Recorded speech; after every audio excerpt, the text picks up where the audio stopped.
Salam alaikum. Alors, dans cette leçon, nous allons faire l'analyse de l'exploitation des charges par variabilité. Alors, selon donc cette leçon-là, nous aurons à présenter trois types de charges. Les charges variables aux charges opérationnelles, les charges fixes ou de structure, et enfin, les charges semi-variables ou mixtes.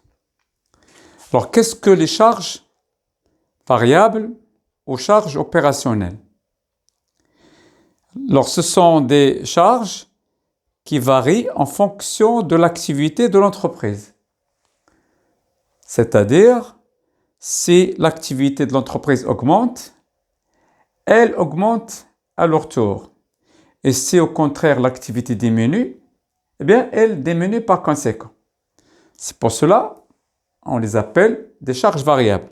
Alors, comme exemple, on a la consommation des matières premières, la consommation d'énergie, etc. Alors, la représentation graphique, elle peut se faire ainsi. Alors, dans un repère orthonormé, sur l'axe OX, on peut représenter l'activité. Et sur l'axe OY, on représente les charges variables. Alors, selon ce schéma, remarquez, au niveau 1 de l'activité correspond un niveau 1 de ces charges-là. Alors, si vous augmentez l'activité, qui peut être mesurée par la production ou bien le chiffre d'affaires, bien automatiquement, ces charges-là augmentent, ce qui est bien évident. Alors, contrairement les charges fixes, comme le nom l'indique, restent fixes quel que soit le niveau d'activité.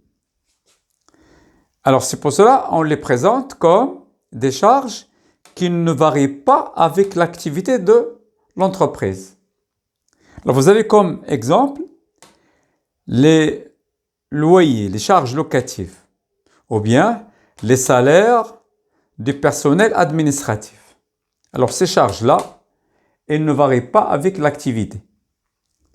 Alors selon la représentation graphique, quel que soit le niveau d'activité, que ce soit de 100 ou bien de 300 ou 400 ou 1000, peu importe, eh bien ces charges-là restent toujours au même niveau.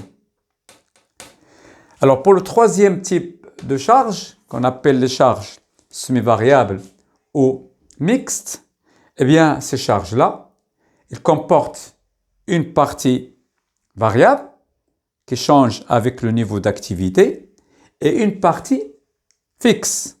Et comme exemple, si vous prenez la facture de la LIDEC, de la consommation d'eau et d'électricité, ou la facture de Tissalat al-Maghrib, bien vous trouvez que le montant comporte une partie fixe qui est l'abonnement et une partie variable qui dépend donc de la consommation. Alors au niveau de la représentation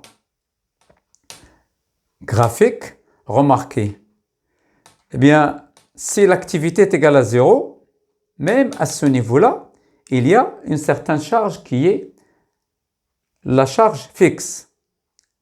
Et c'est après que, avec l'augmentation de l'activité, ces charges-là augmentent. En plus des exemples de la consommation d'eau et d'électricité, il y a également l'exemple du salaire d'un représentant. Alors, si vous regardez le bulletin de paie d'un représentant, vous trouvez qu'il comporte une partie qui est fixe et une partie qui dépend de son chiffre d'affaires réalisé. Donc, voilà pour la présentation de ces trois types de charges. Charges variables aux charges opérationnelles, charges fixes aux charges de structure et enfin les charges semi-variables ou mixtes. Alors, à quoi va nous servir cette distinction? Eh bien, nous le verrons dans la séquence prochaine. Je vous remercie.